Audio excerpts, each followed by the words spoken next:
Hello everyone, this is OW Gaming and welcome back for another installment of Future Language Search series. Today we're going to talk about the major update that we'll be getting in global shortly. So by the time we're recording, today is the 5th of October. I'm recording this in advance as usual, so that way I can get this video out right on the time. So anyways, this major update is gonna be like bumpy ride or wild, depending on how you're gonna call it this way. But anyways, this update is gonna have a lot of stuff we're gonna need to look into. So let's take a look what we'll be seeing when it comes to banners.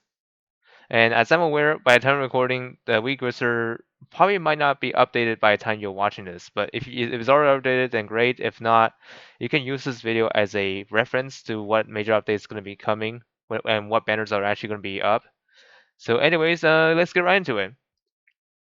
So here are the banners. I got these by the time when I was creating this image here. I was actually using other sources other than Weakwizard to get everything together. So the banners there's a source that allows me to like like putting everything together without the need of like Weakwizard for creating this kind of stuff. So anyways, this is what I gathered so far. So of course the first week will be new heroes, featuring Roland Precia, starting on the 19th of October, all the way to November 15th. And this will run for the whole major update. So, yep, you will have a lot of time to get them if you have not during that time. On week two, starting on October 26th, all the way to November 8th. This one will this will add this will have a radar banner featuring Paul Yao and Michelle. These two are actually quite powerful in their own ways. Paul Yao specifically, she is great at rushing enemy teams with the AoEs, bunch of AoE madness, and as well as Michelle. Michelle also has AoEs in her own ways. She could be infantry or lancer, depending on how you're gonna choose it. While Poyo could be Holly and lancer. So yeah, she is also great in. She's also a great addition as well. So if you have not picked them up, you don't. It's not that bad to pick them up here. But however, if you're just saving, you don't have to pull them right away because they will come back later on. And of course, we got Langrisser 1, 2, and 3. This one's actually like common occurrence because this is monthly rerun banner, at least for every second week of the major update. And then on week 3, starting on November 2nd, all the way to November 15th, this will have a Destiny banner. There's also a Wish banner for Langrisser 4 and 5. The Destiny banner we'll be getting here is McLean, Omega, and Tsubame. Well, it's kind of surprising to see Omega in this banner because he is by far the uncommon unit I've seen so far. So he has not got a rerun until this update. So yeah, Omega, even though he is a bit of a niche, actually he's still powerful in PvE, but in PvP it depends on how you play him. But other than that, Omega, even though his play style might gone off a bit, he is probably the unit I know so far is kind of have a rare occurrence when it comes to reruns, like rerunning as a featured unit. Tsubame, she is also at that level too, but not that rare. No, not as rare as Omega. Anyways, moving on to week 4. This one begins on the 9th of November, all the way to November 22nd.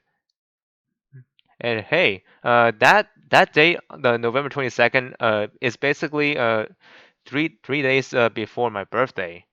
Like, oh my goodness, time flies, hasn't it? So, anyways, let's see what kind of banners are on that week. So there's two, one new one and one returning one. So the new one is Kruger, Mew, and Azusa, or Kruger known as Evil God Kruger, depending on how you're gonna call him. I prefer to do Kruger because that's a short name, but call him either way. We also have a returning classic, Landius, Julia, and Jugler banner will be coming on board on the 4th week. So once again, if you're missing any of these characters, it's not actually not terrible to pick them up. But unless if you're going for the rate up banner, I recommend you to don't spend too much on that because rate up banners don't always guarantee you the unit you want. But if it's on Destiny banner, you can go ahead and pick them up because all you need is just get that SSR and that's it. Because the SSR that you got is going to be guaranteed for someone that you don't have already. All right, moving on to the next part, we have what events or changes to expect. So, since I got this from a different source, there really isn't much to cover for quality of life changes, but I am going to explain a few things here. So, Forbidden Battleground is coming back, and also there's actually a data mine for Dimensional Expedition coming back for this update as well. But I gotta tell you, luckily in CN, Dimension Expedition did not even start or even run at all. So it's safe to say that we're probably not getting DE in this update. So you should probably get your worries aside for now. I mean, I don't know if Zilong is gonna do that, but I don't think they will. But keep our fingers crossed they're not going to do the DE for this update. If that's the case, then a lot of people will probably be like forget about it or something.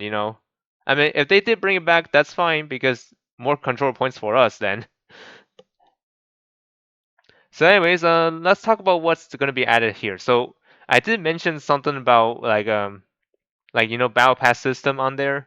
It's because there's going to be a battle pass system in this update. So, yeah, listen closely. The battle pass system, you could think of this like Fortnite, for example. So, you get free tier rewards like usually, like you don't have to spend a single dime to get those. They're free for you.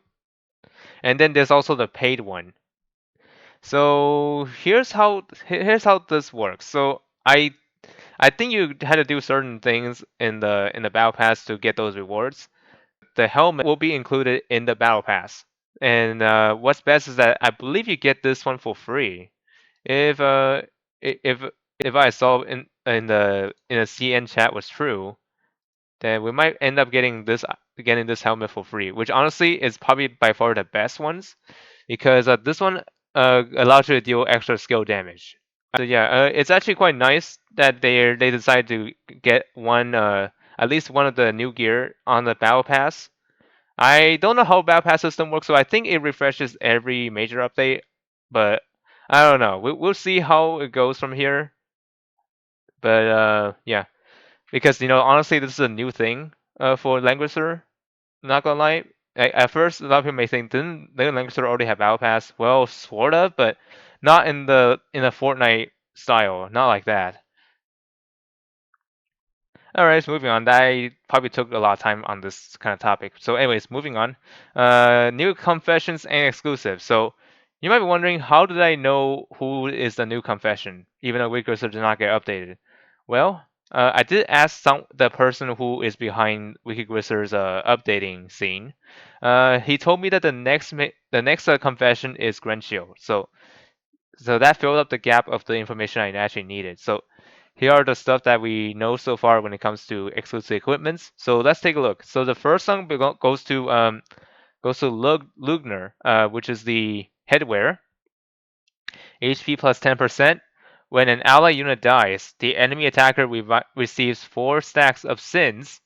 When an enemy has 4 or more stacks of sins, ally holy units take minus 15% damage. So this headwear is actually quite powerful, and this could actually ensure Lugner players to have like a proper playstyle.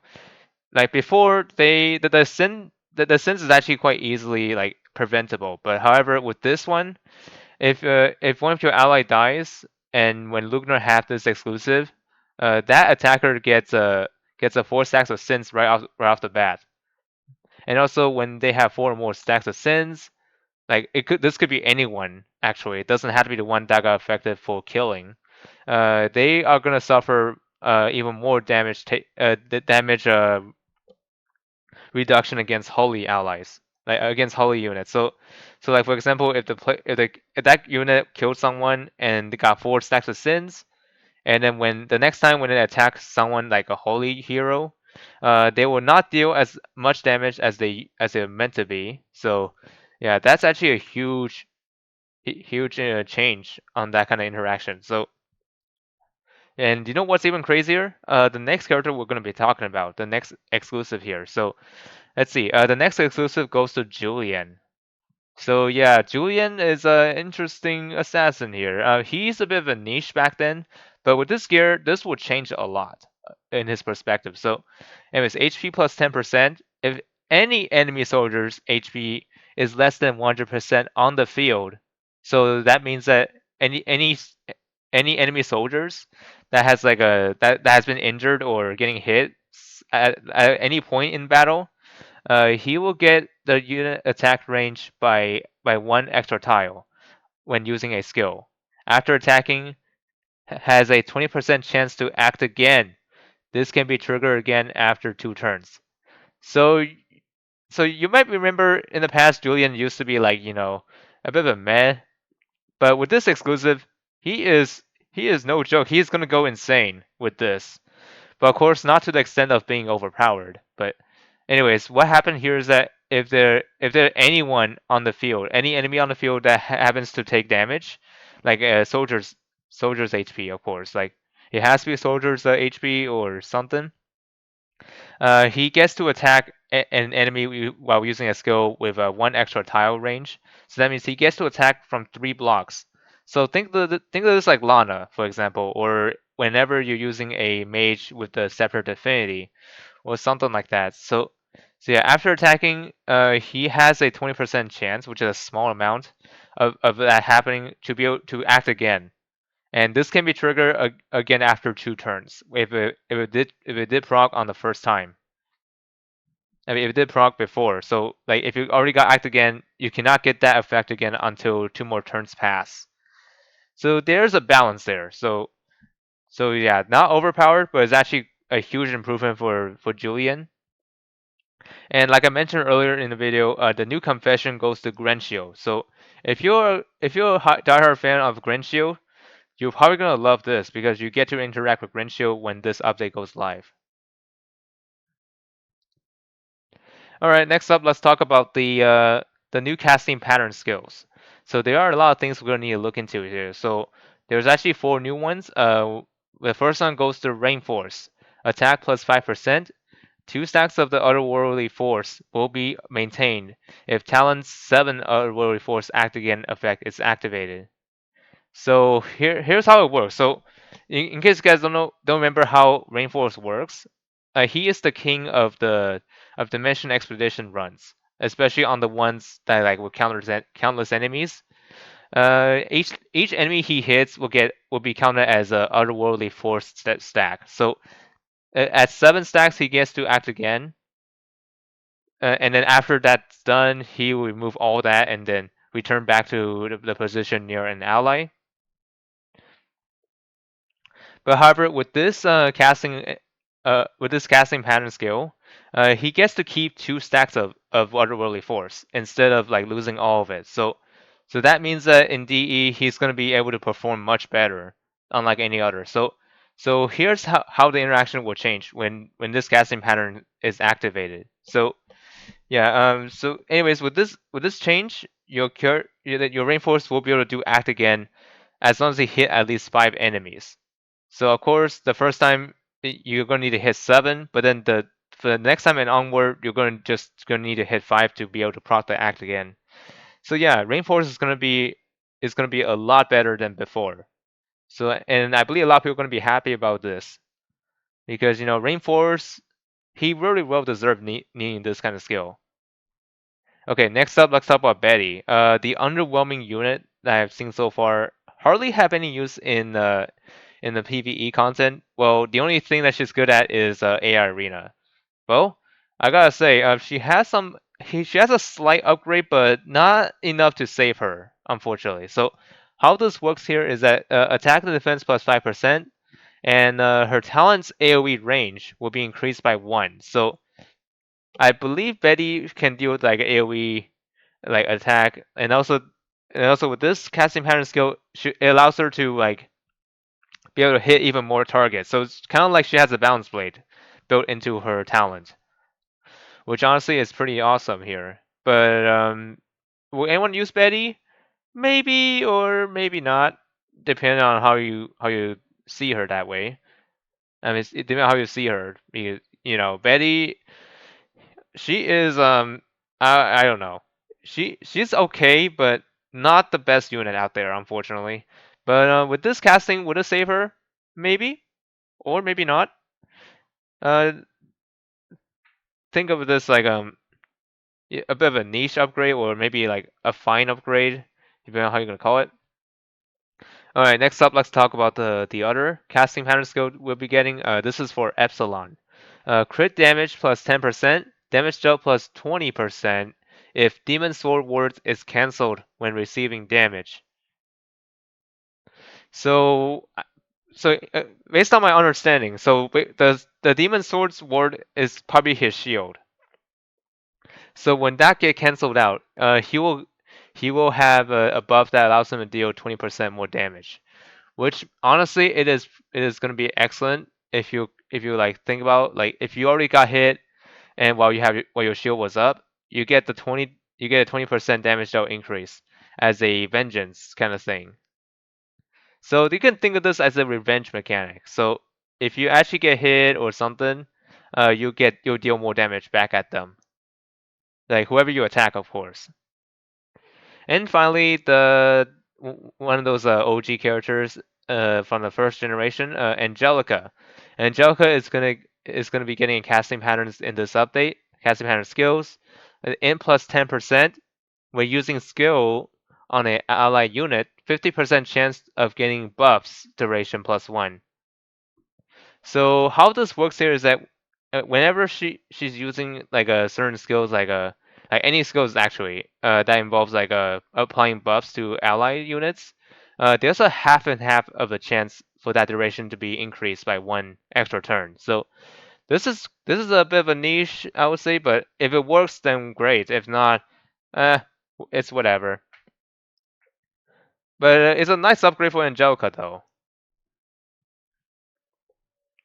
All right. Before we end off this episode, I want to talk about the reminder of the upcoming major updates. So, in case you guys don't know what I said earlier about Roland Precia, these two characters are bond blockers for certain meta units in the future. So we're gonna be spending those on those characters whenever it's possible. But the next major update is gonna add some salt to our wounds, which I'll talk about soon, like shortly after, is because the next major update is the Slayers collab. So if you have enough resources left for you to spend, I would recommend you to save those for this because these characters are meta units for PvP.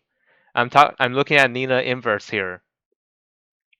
She comes with big boom spells, like big explosive spells that could cause some chaos on the field. So if you have enough Trinity vouchers or resources like crystals, I recommend you save for these as well. So not just on Roland and Precia, but also these collab units because once they're gone forever, and I don't think they're gonna rerun those ever again. So I don't know if Xenon's gonna do reruns on past collabs. If not, then it's sad. But I mean, let's just hope that we can all get those units we need. So until then, hope you all find this video informative, and I will see you all next time.